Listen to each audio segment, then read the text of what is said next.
أكبر الله أكبر الله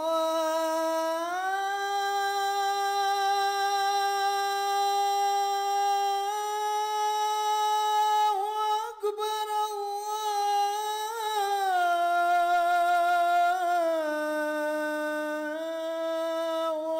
أكبر أشهد أن لا إله إلا الله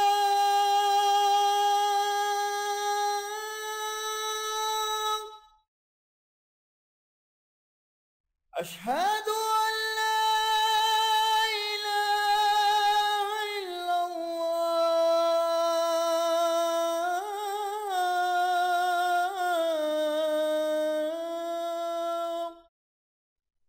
نحمدہ و نصلی علی رسولہ الکریم اما بعد فاعوذ باللہ من الشیطان الرجیم بسم اللہ الرحمن الرحیم رب اشرح لی صدری ویسر لی امری واحلل عقدۃ من لسانی یفقہوا قولی ربی زدنی علما اجمعین انشاءاللہ۔ السلام علیکم ورحمۃ اللہ وبرکاتہ۔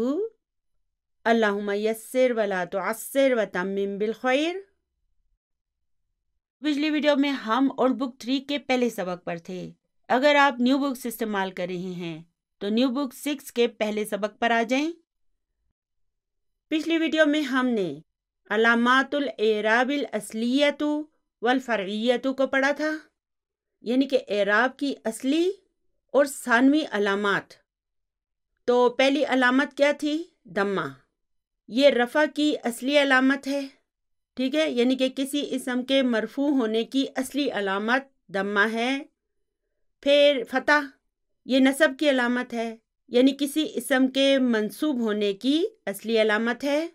پھر ہم نے تیسری اصلی علامت پڑھا تھا کسرہ، ٹھیک ہے، یہ علامت الجر ہے، یعنی کہ کسی اسم کے مجرور ہونے کی اصلی علامت ہے۔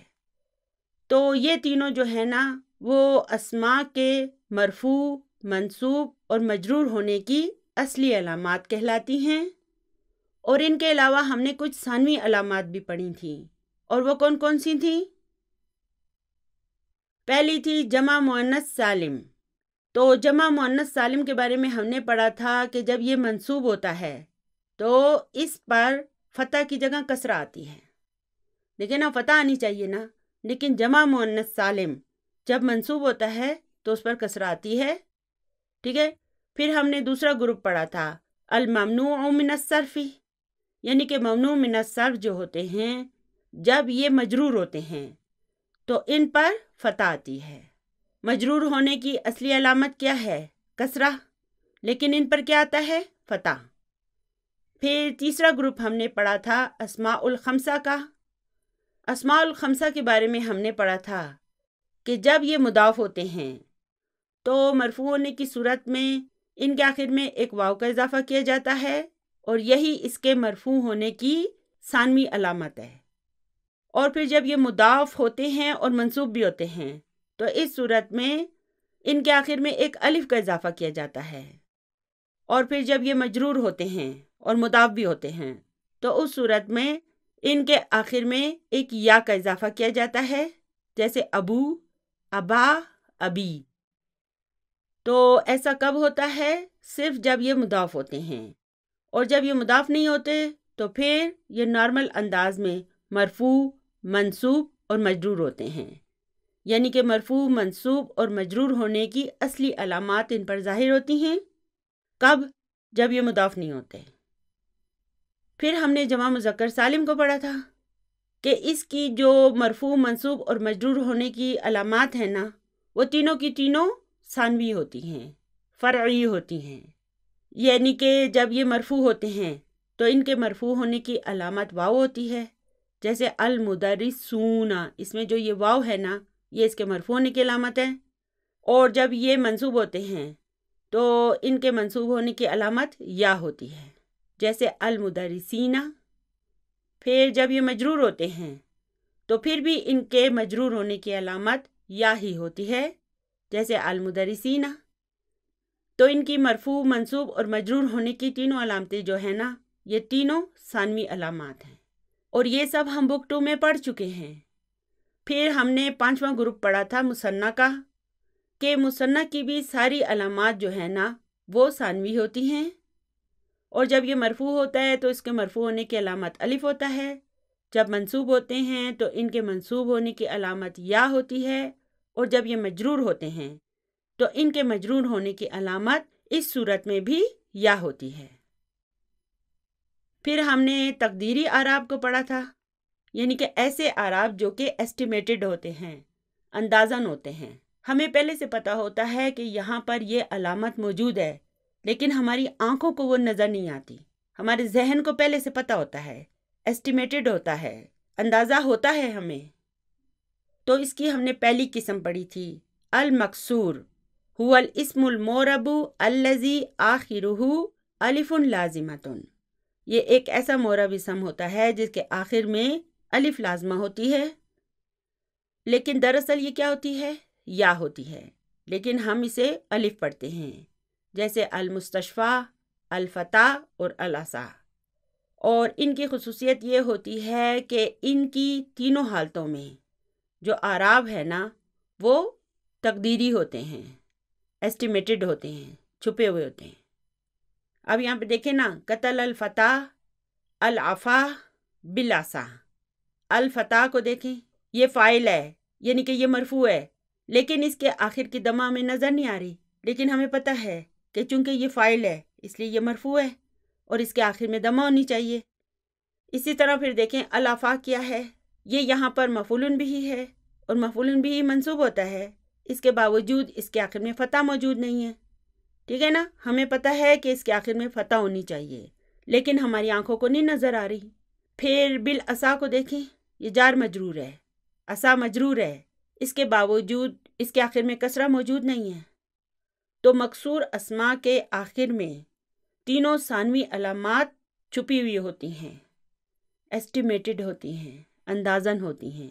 ہمیں اندازہ ہوتا ہے کہ یہ یہاں پر ہیں، مگر ہماری آنکھوں کو یہ نظر نہیں آ رہے ہوتے۔ پھر ہم نے پڑھا تھا کہ انہیں اس طرح ڈسکرائب کرنا ہے۔ تقدیری اعراب کا دوسرا گروپ ہم نے پڑھا تھا المنقوص، یعنی کہ یہ وہ معرب اسم ہوتا ہے کہ جس کے آخر میں یا لازمہ ہوتی ہے، یعنی کہ یا ضرور ہوگی اور اس سے پہلے کسرہ بھی ضرور ہوگی۔ یعنی کہ منقوص جو اسماء ہیں، ایٹ اے ٹائم ان میں دو خصوصیات کا موجود ہونا ضروری ہوتا ہے۔ یہ دونوں چیزیں ہوں گی تو یہ منقوص ہوں گے، یعنی کہ ان کے آخر میں یا ہوگی اور یا سے پہلے کسرہ بھی ہوگی۔ پھر ہم نے پڑھا تھا تقدر فیہ الضمۃ والکسرۃ، یعنی کہ اس میں ضمہ اور کسرہ چھپے ہوئے ہوتے ہیں، ایسٹیمیٹڈ ہوتے ہیں، اندازن موجود ہوتے ہیں، نظر نہیں آ رہے ہوتے۔ وتظہر فیہ الفتحۃ، اور اس میں فتح جو ہے نا وہ نظر آ رہی ہوتی ہے، ظاہرہ ہوتی ہے، جیسے سأل القاضی المحامی عن الجانی۔ تو اب یہاں پہ دیکھیں القاضی کیا ہے؟ فاعل ہے، لیکن اس کے آخر میں ضمہ موجود نہیں ہے، ایسٹیمیٹڈ ہے، ہمیں اندازہ ہے کہ اس میں ہے لیکن نظر نہیں آ رہی۔ پھر المحامیہ کو دیکھیں، اس کے آخر کی فتح نظر آ رہی ہے۔ پھر ہے عن الجانی، اب اس جانی کو دیکھیں، یہ مجرور ہے لیکن اس کی یا پر کسرہ موجود نہیں ہے، نظر نہیں آ رہی۔ تو منقوص کی یہ دو خصوصیات بھی ہوتی ہیں کہ اس میں ضمہ اور کسرہ چھپی ہوئی ہوتی ہیں، ایسٹیمیٹڈ ہوتی ہیں، اور جو فتح ہے نا وہ اس کی ظاہرہ ہوتی ہے۔ اور پھر ہم نے یہ بھی پڑھا تھا کہ انہیں کیسے ڈسکرائب کیا جائے گا۔ تو چلیے، اب میں نے جو یہ بورڈ پر لکھا ہے نا، آپ نے اسے اونچی آواز میں میرے ساتھ دہرانا ہے تاکہ آپ کی زبان میں ان جملوں کے لیے روانی آ جائے۔ دیکھیں، ہم ہر جملے کو 3 مرتبہ دہرائیں گے۔ ریڈی؟ علامت رفعہ ضمۃ مقدرۃ، علامت رفعہ ضمۃ مقدرۃ، علامت رفعہ ضمۃ مقدرۃ، علامت نصبہ فتحۃ مقدرۃ، علامت نصبہ فتحۃ مقدرۃ، علامت نصبہ فتحۃ مقدرۃ، علامت جرہ کسرۃ مقدرۃ، علامت جرہ کسرۃ مقدرۃ، علامت جرہ کسرۃ مقدرۃ۔ اگر آپ یہاں پر وقف کریں تو یہ بن جائے گا ضمۃ مقدرہ۔ اسی طرح اگر ظاہرہ ہو، مقدرہ کی جگہ ہم نے ظاہرہ کو لگانا ہو تو ہم کہیں گے علامت رفعہ ضمۃ ظاہرۃ یا ضمۃ ظاہرہ۔ اسی طرح فتحۃ ظاہرہ، کسرۃ ظاہرہ۔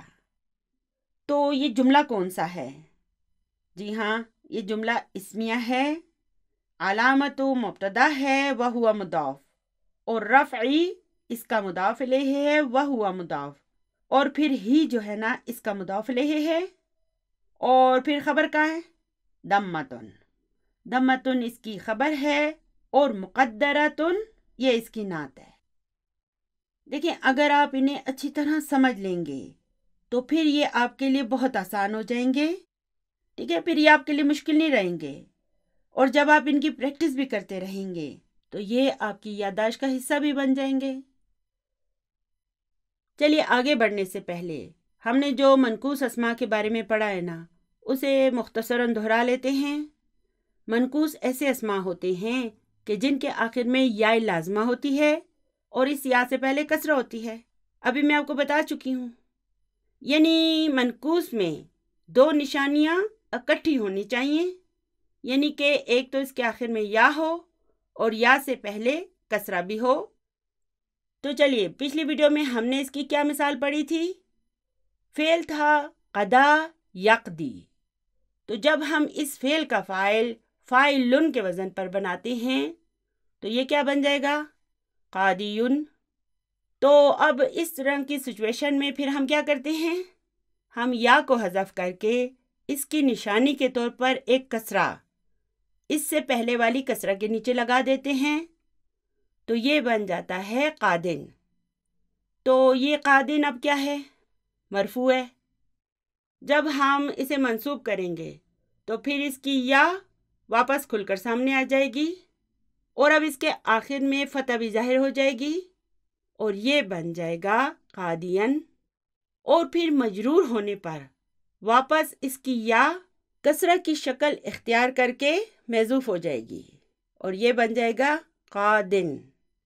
اب جب ہم اسے معرفہ کریں گے تو یہ یا واپس ظاہر ہو جائے گی اور یہ بن جائے گا القادی۔ چلیے اب اسے منصوب کریں۔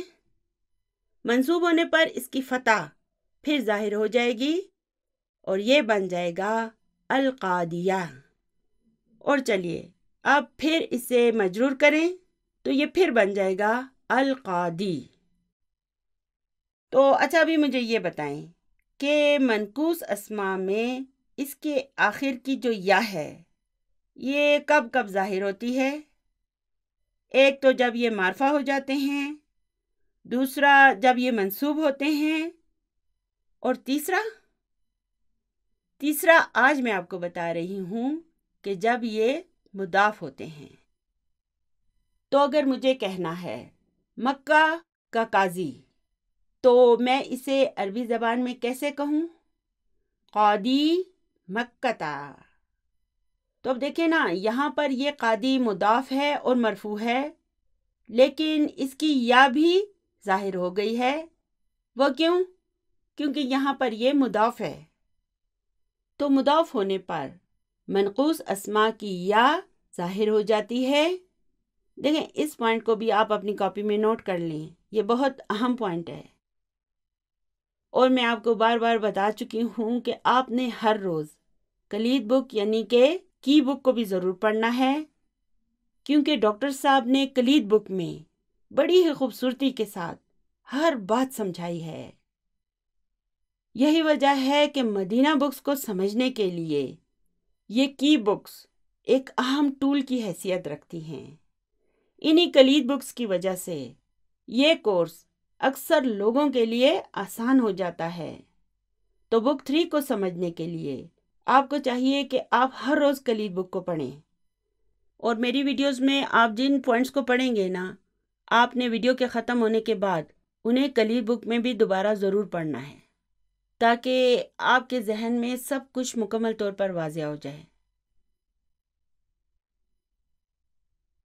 تو جب القادی مرفوع ہو تو ہم کہیں گے علامت رفعہ ضمۃ مقدرۃ، بس، کیونکہ یہاں پر یا محذوف نہیں ہے، اور مجرور ہو کر بھی یہ جو ہے نا یہ القادی ہی رہے گا، لیکن پھر ہم اسے اس طرح ڈسکرائب کریں گے کہ علامت جرہ کسرۃ مقدرۃ، اور پھر جب یہ منصوب ہو تو پھر چونکہ اس کی فتح نظر آ رہی ہوتی ہے، ظاہر ہوتی ہے، اس لیے اسے ہم یوں ڈسکرائب کریں گے کہ علامت نصبہ فتحۃ ظاہرۃ، اور جب یہ قادن کی صورت میں مرفوع ہو تو ہم کہیں گے علامت رفعہ ضمۃ مقدرۃ، اور پھر علی الیاء المحذوفۃ۔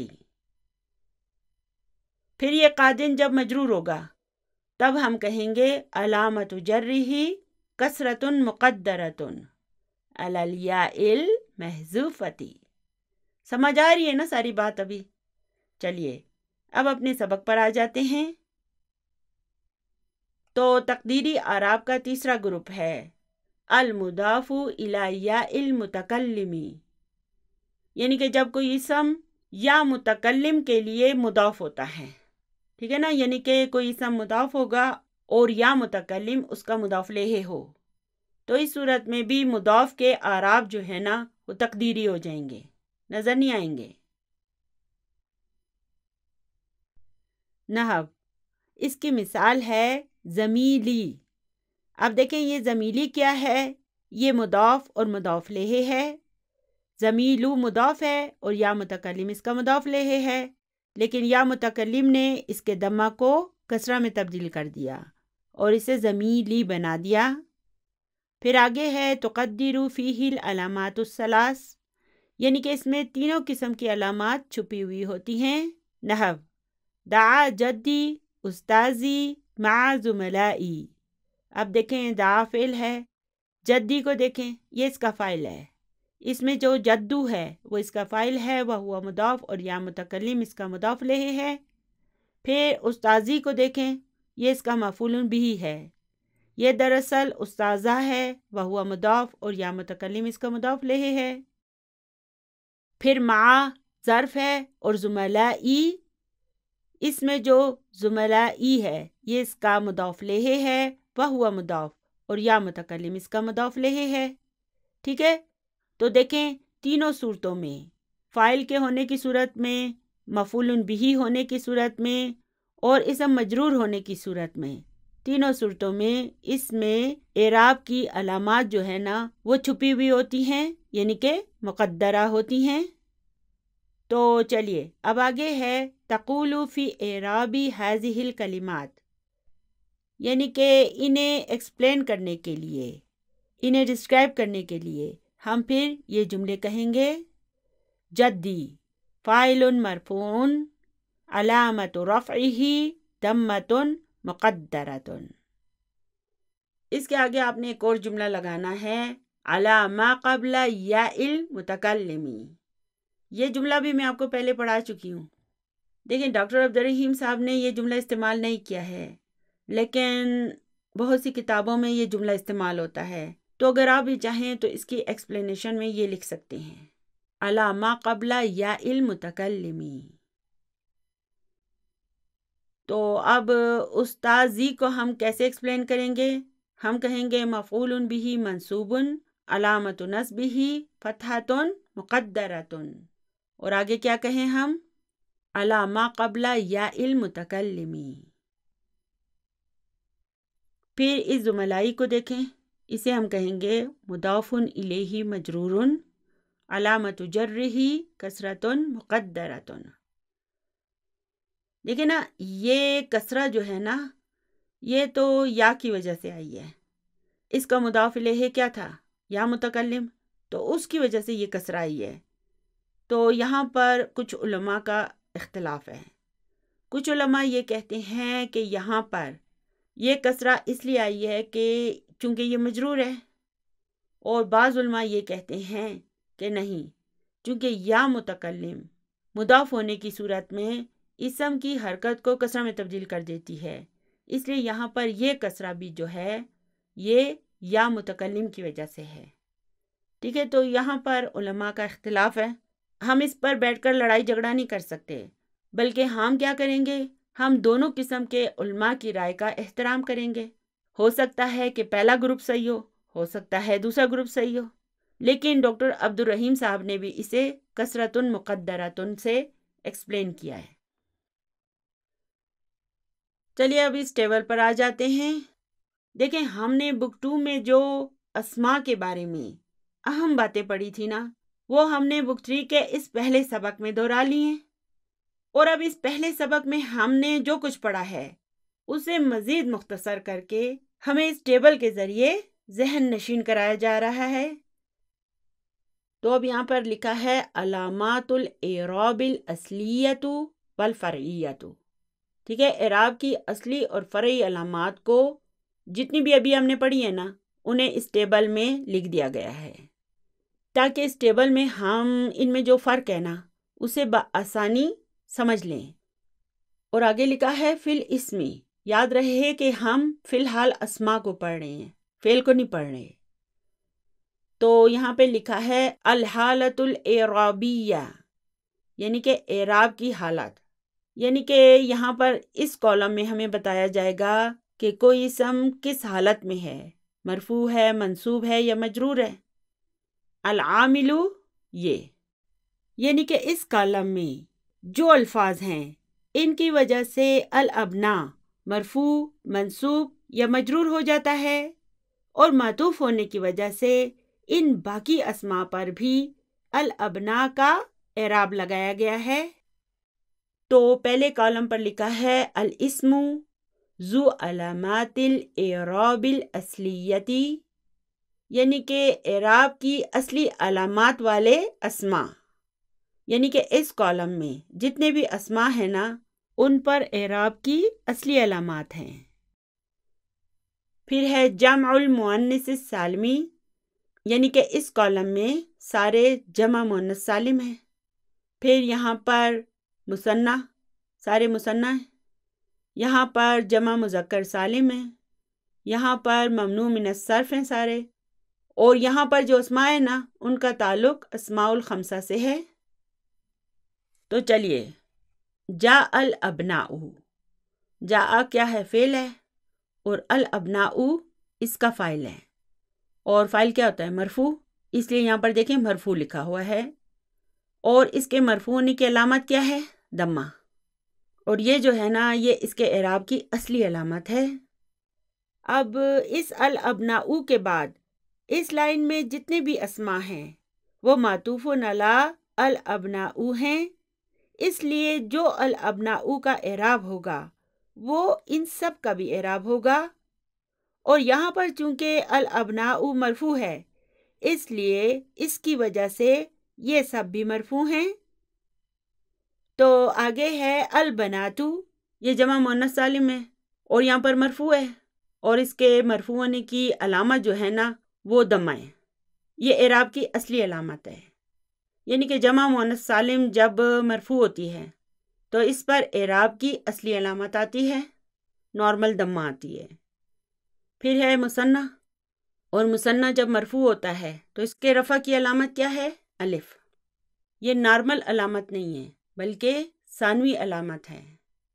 پھر ہے والاقربون، جمع مذکر سالم، تو یہاں پر چونکہ یہ بھی مرفوع ہے اور اس کے مرفوع ہونے کی علامت کیا ہے، واو، اور یہ اعراب کی ثانوی علامت ہے کیونکہ یہ جمع مذکر سالم ہے۔ پھر ممنوع من الصرف، تو یہاں پر ابراہیم جو ہے یہ نارمل انداز سے مرفوع ہے اور اس کی علامت و رفع یہ ضمہ ہے اور یہ اعراب کی اصلی علامت ہے۔ پھر ہے وَأَخُوهُ، اور چونکہ یہ اسماء الخمسہ ہے اس لیے اس کے مرفوع ہونے کی علامت واو ہے، یہاں پہ کیا لکھا ہے، الواو، یہ نارمل علامت نہیں ہے بلکہ ثانوی علامت ہے۔ چلیے اب ہے رأیتو، اس میں رأی فعل ماضی ہے اور تو اس کا فاعل ہے، اور الابناء یہ اس کا مفعول بھی ہے۔ تو الابناء اب چونکہ مفعول بھی ہے اس لیے یہ منصوب ہے، اور اس کی نصب کی علامت کیا ہے؟ یہ فتح، یہاں پہ لکھا ہے الفتح، اور یہ جو ہے نا یہ اس کے اعراب کی اصلی علامت ہے۔ اور اس کالم میں بھی دیکھیں کہ یہ سب اسماء معطوف علی الابناء ہیں، اس لیے یہ سب بھی منصوب ہیں۔ پھر ہے والبناتی، اب دیکھیں یہ جمع مؤنث سالم ہے اور منصوب ہونے کے باوجود اس پر کسرہ آئی ہے۔ اس کے نصب کی علامت کیا ہے؟ الکسرہ، کیونکہ یہ جمع مؤنث سالم ہے، اور یہ بھی اعراب کی ثانوی علامت ہے۔ پھر مثنیٰ ہے والوالدینی، اب اس مثنیٰ کے منصوب ہونے کی علامت کیا ہے؟ یا، ٹھیک ہے، مثنیٰ جب منصوب ہوتا ہے تو اس کے منصوب ہونے کی علامت یا ہوتی ہے، اور یہ بھی اعراب کی ثانوی علامت ہے۔ پھر جمع مذکر سالم ہے، اس کے منصوب ہونے کی علامت بھی یا ہے، اور یہ بھی اعراب کی ثانوی علامت ہے۔ اب دیکھیں یہ ابراہیمہ جو ہے نا یہ ممنوع من الصرف ہے، اور اس کے منصوب ہونے کی علامت فتح ہے، اور یہ فتح جو ہے نا یہ اس کے منصوب ہونے کی اصلی علامت ہے، ٹھیک ہے، فرعی نہیں ہے، ثانوی نہیں ہے، بلکہ اصلی علامت ہے۔ پھر آگے ہے بأخاہ، اب یہاں پہ دیکھیں یہ الاسماء الخمسہ میں سے ہے، اس لیے ہم یہ کہیں گے کہ اس کے منصوب ہونے کی علامت یہ الف ہے، یہ بھی ثانوی علامت ہے۔ پھر آگے ہے سلمت علی، اس میں سلم فعل ہے، تو اس کا فاعل ہے، علی حرف جر ہے، اور الابنائی اسم مجرور ہے۔ الابنائی کو دیکھیں یہ اعراب کی اصلی حالت کے ذریعے مجرور ہوا ہے، یعنی کہ اس کے مجرور ہونے کی علامت کسرہ ہے، اور یہ اعراب کی اصلی علامت ہے۔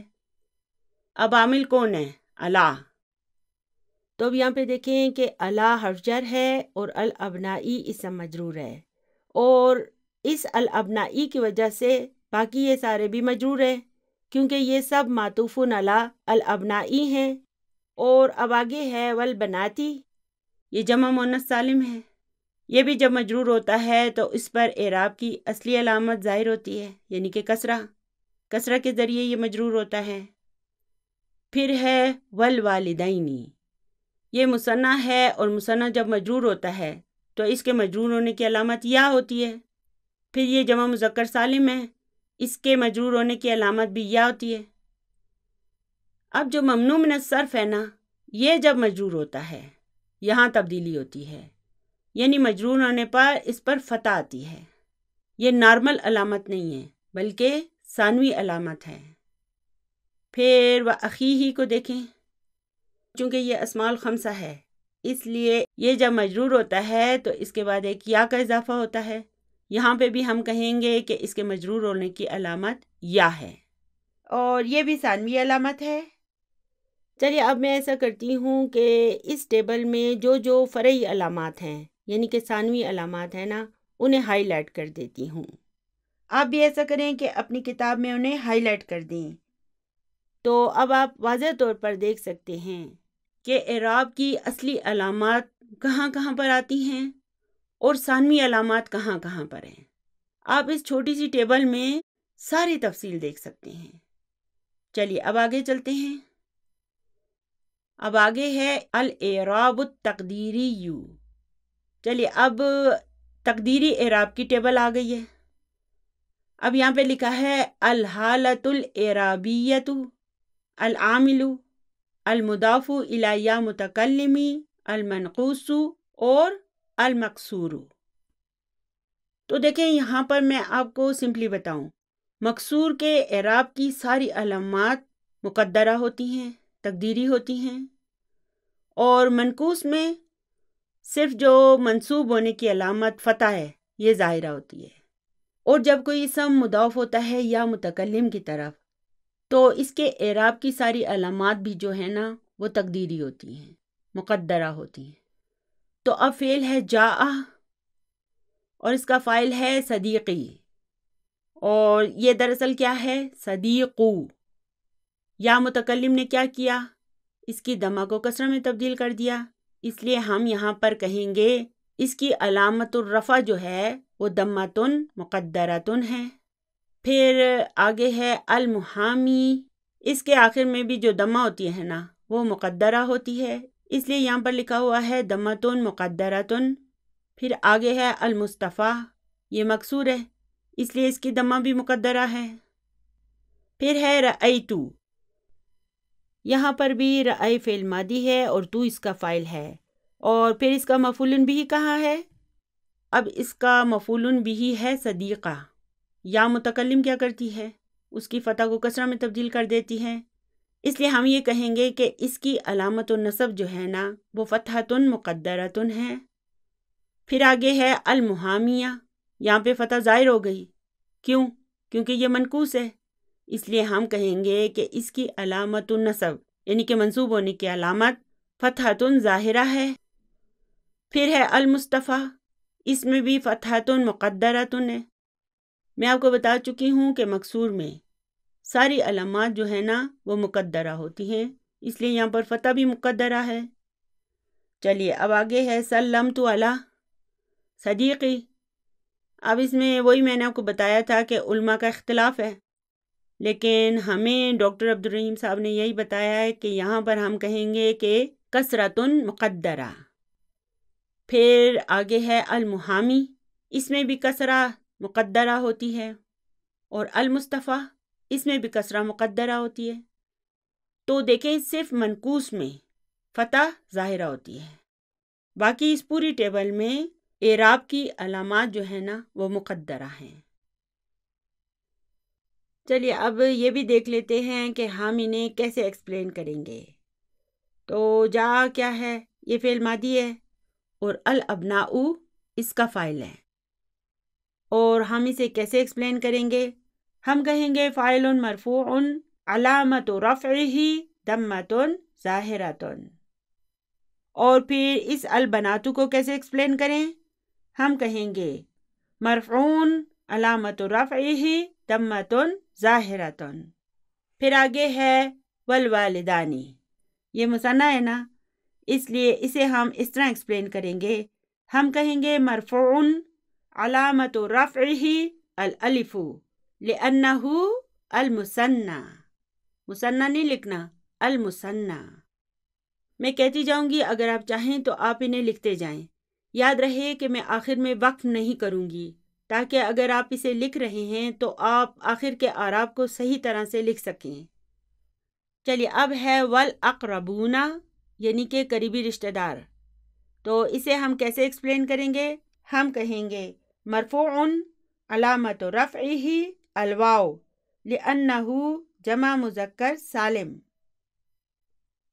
اب آگے ہے وابراہیم، اس ابراہیم کو ہم کہیں گے مرفوع علامت رفعہ ضمۃ ظاہرۃ۔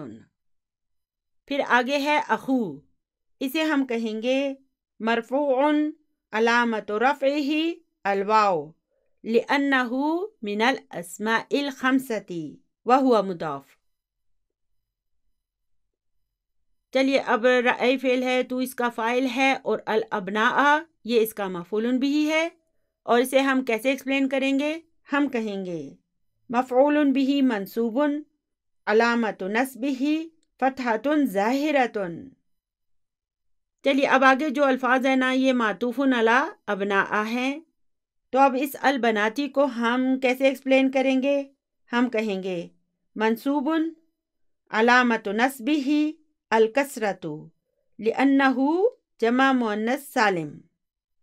چلیے پھر آگے ہے والوالدین، اسے ہم کہیں گے منصوب علامت نصبہ الیاء لأنہ المثنى۔ پھر آگے ہے والاقربین، اسے ہم کہیں گے منصوب علامت نصبہ الیاء لأنہ جمع مذکر سالم۔ پھر آگے ہے وابراہیم، اسے ہم کہیں گے منصوب علامت نصبہ فتحۃ ظاہرۃ۔ پھر آگے ہے اخا، منصوب علامت نصبہ الالف لأنہ من الاسماء الخمسۃ وہو مضاف، اور ہو اس کا مضاف الیہ ہے۔ چلیے اب آگے تھا سلمت علی، اس میں سلم فعل ہے تو اس کا فاعل ہے، اور علی حرف جر ہے، پھر الابنائی اسم مجرور ہے، اور اسے ہم کیسے ایکسپلین کریں گے؟ ہم کہیں گے اسم مجرور بی علی، علامت جرہ کسرۃ ظاہرۃ، پھر آگے ہے والبناتی، تو اس البناتی کو ہم کہیں گے اسم مجرور علامت جرہ کسرۃ ظاہرۃ۔ دیکھیں ان دونوں میں اعراب کی اصلی علامات ہیں۔ چلیے اب آگے ہے والوالدینی، اسے ہم کیسے ایکسپلین کریں گے؟ ہم کہیں گے اسم مجرور علامت جرہ الیاء لأنہ المثنی۔ چلیے اب آگے ہے والاقربین، اسے ہم کہیں گے اسم مجرور علامت جرہ الیاء لأنہ جمع مذکر سالم۔ چلیے اب آگے ہے وابراہیم، تو اب اسے ہم کیسے ایکسپلین کریں گے؟ ہم کہیں گے اسم مجرور علامت جرہ الفتحۃ لأنہ الممنوع من الصرف۔ چلیے اب آگے ہے واخیہ، اسے ہم کہیں گے اسم مجرور علامت جرہ الیاء لأنہ من الاسماء الخمسۃ وہو مضاف، اور ہی اس کا مضاف الیہ ہے۔ چلیے ابھی تقدیری اعراب پر آ جاتے ہیں۔ اب دیکھتے ہیں کہ ہم انہیں کیسے ایکسپلین کریں گے۔ اب دیکھیں نا، جاء فعل ہے اور صدیقی میں جو صدیقو ہے وہ اس کا فاعل ہے، اور اسے ہم کیسے ایکسپلین کریں گے؟ ہم کہیں گے فاعل مرفوع علامت رفعہ ضمۃ مقدرۃ، اور پھر کیا کہیں گے ہم؟ علی ما قبل یا المتکلم وہو مضاف، اور پھر ہم کہیں گے والیاء مضاف الیہ۔ اور اب یہاں پہ دیکھیں یہ صدیقی جو ہے یہ اس کا مفعول بہ ہے، تو اسے ہم کیسے ایکسپلین کریں گے؟ ہم کہیں گے مفعول بہ منصوب علامت نصبہ فتحۃ مقدرۃ علی ما قبل یا المتکلم وہو مضاف والیاء مضاف الیہ۔ چلیے اب آگے ہے سلمت علی صدیقی، اب یہاں پر علی حرف جر ہے اور صدیقی اسم مجرور ہے، تو اسے ہم کیسے ایکسپلین کریں گے؟ ہم کہیں گے اسم مجرور بی علی علامت جرہ کسرۃ مقدرۃ علی ما قبل یا المتکلم وہو مضاف والیاء مضاف الیہ۔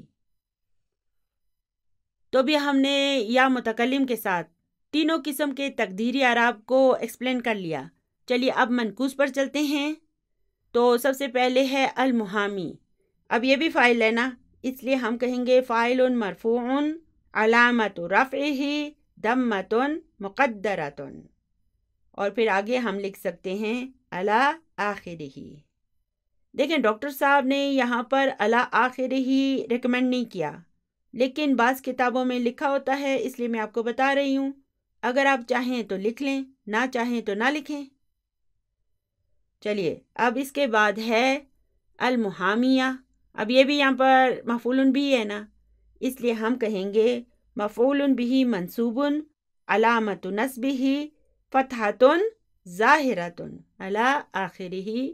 اب دیکھیں اس پہ فتح ظاہر ہو رہی ہے، باقی اس پورے ٹیبل پر اعراب جو ہے نا وہ تقدیری ہیں سوائے اس موقع پر، یہاں پر فتحۃ ظاہرہ ہے، ٹھیک ہے۔ چلیے اب آگے ہے المحامی، اب دیکھیں یہ معطوف نہیں ہے، ہم علی کے بعد اسے لگائیں گے تو پھر یہ جملہ مکمل ہوگا، اس لیے ہم یہ کہیں گے مجرور بی علی علامت جرہ کسرۃ مقدرۃ علی آخرہ۔